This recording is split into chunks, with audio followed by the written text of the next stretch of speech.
So yun po mga kalangga, welcome back sa ating munting channel, ang Alex Librada Vlogs.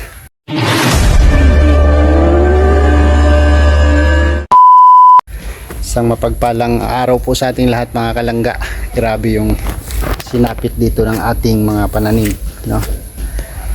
Pwede pa siyang tambakan ng ng lupa, baka makarecover pa, no? Namuting kahoy, natumba ay. So ayan, nandito tayo sa kubo ngayon at magano ako kung ano yung magagawa ko ngayon. So, pagkat after natin nag-vlog kay Iboy, diretso ako dito kasama yung pamangkin ko. Grabe yung pinsala. So nag-iisip ako kung ano kayang magandang gawin dyan. Yan ano kayang magandang gawin, no? So sabi namin Justin, bububungan ulit, pero tumagilid na kasi, no? Nayupi na yung mga bakal kasi yung niya, trusses niya, hindi kahoy, bakal po palang nilagay ni Kuya Awi dyan. So need ko na siyang tanggalin yung taas kasi baka mabagyuhan ulit, bubagsak na yan dyan sa bubong na isa, no? Sayang naman, makadamage pa siya.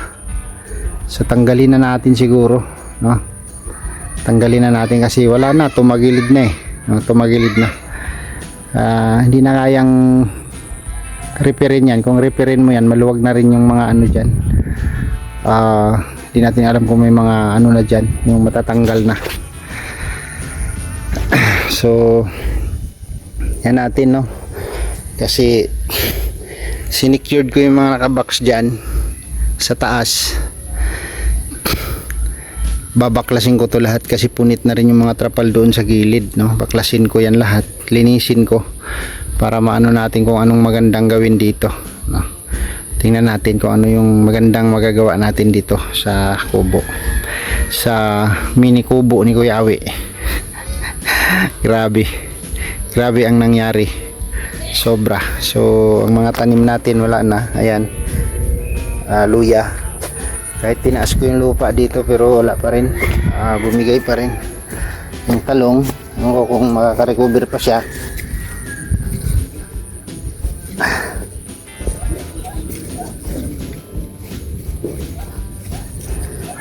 Tayo, daming langgam. Wala, yari lahat ang ating pananim. Namuting kahoy, wala na. Pero hindi naman lahat, no? Yung iba lang medyo yung iba lang ang natumba. Pero sa tingin ko pwede pa ito tabunan ng lupa, makaka-recover pa ito. Binabanatan na ng daga, maliit pa lang. Gutom din yung daga dito ay. Yan, naglalaman na sana siya, Tayo pa siya, tinayo ko yan. Ito wala na talaga, sayang, naglalaman na sana,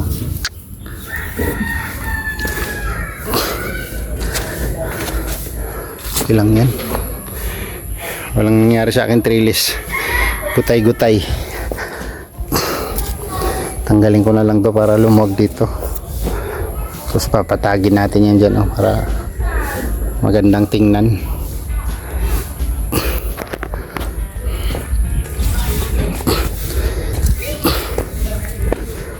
Ang pinsala ng kubo.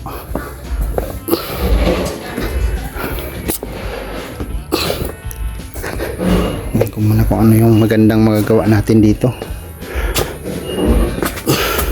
Ito hindi pa na baka bukas gagawin ni Glyza yung mga nakabox dito na plato na napuno ng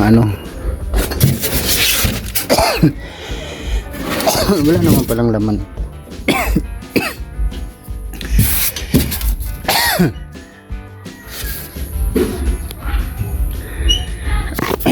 Wala na, tanggalin ko na lahat ito.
Ayan, clear na dito. Wala nang gamit. Nailabas na lahat. Tanggal na rin ang mga kapirasong dingding dito. Ayan o. Yeah. Grabe. Gutay-gutay.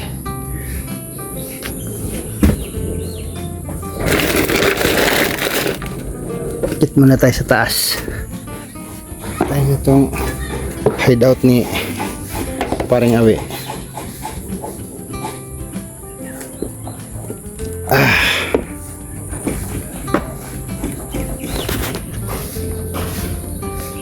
Nakakatakot na siya, guys. Hindi na siya pwedeng pagkatiwalaan.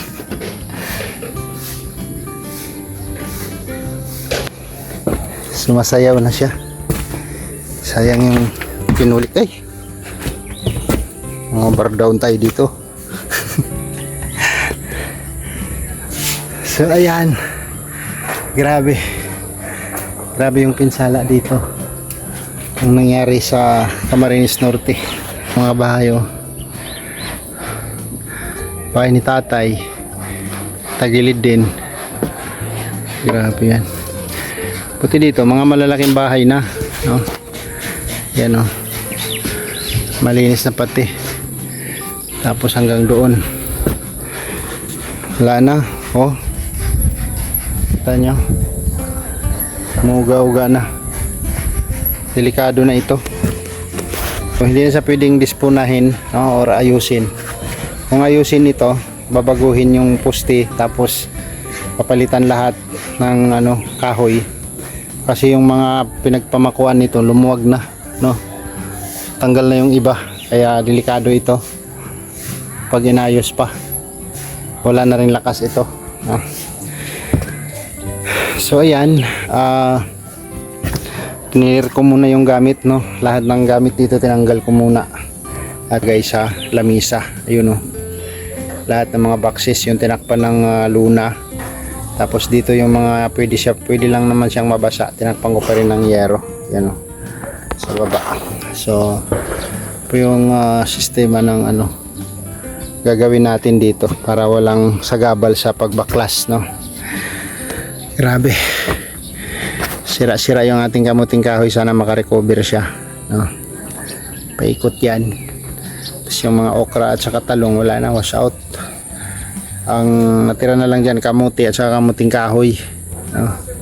Tanggalin ko na rin yung trellis ko para magiging magandang tingnan yan dyan.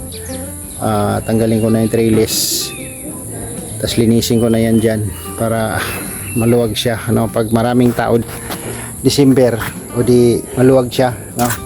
Tapos ito maayos natin na magawa lang natin siyang istakan, no? Parang bodega pwede, no? Tapos yung mga kung kaya pang pagtsagaan yung mga yero na yan, pero grabe po, butas-butas po yung yero, no? Hindi ko alam kung anong magandang gawin. Sabi ko dito, ibaba ko na lang siya, ibaba, tapos bububungan ko siya ng streamline lang.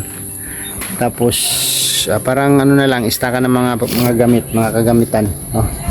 Yun na lang ang gagawin. So nakakatakot na siyang apakan kasi rumaraginit na yung mga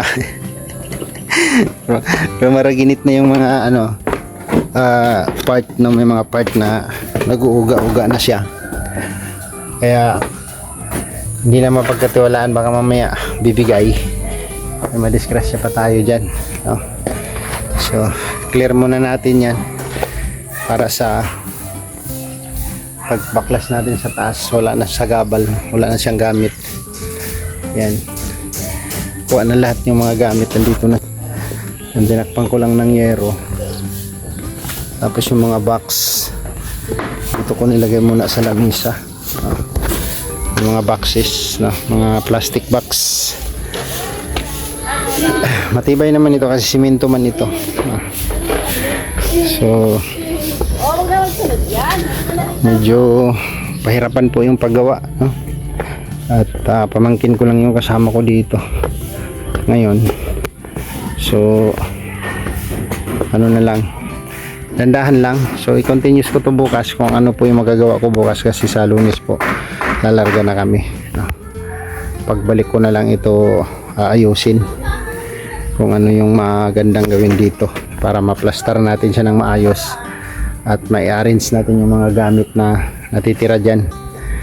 May arrange natin ang lagay na secured siya, hindi siya mabasa sa ulan. Alright,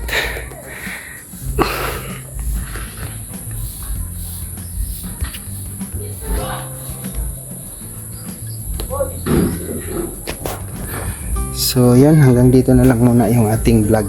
Continuous tayo bukas. Next vlog, no? Continuous tayo dito sa pag ayos nito. So grabe po talaga ang pinsala dito, no? So abangan po ang susunod na vlog. Kita-kits tayo next vlog dito sa pag-aayos ko sa na wash out na kubo ni Kuya Awi. So bye muna for now, and God bless po sa ating lahat. Salamat sa inyong suporta mga kalangga. Bye bye po.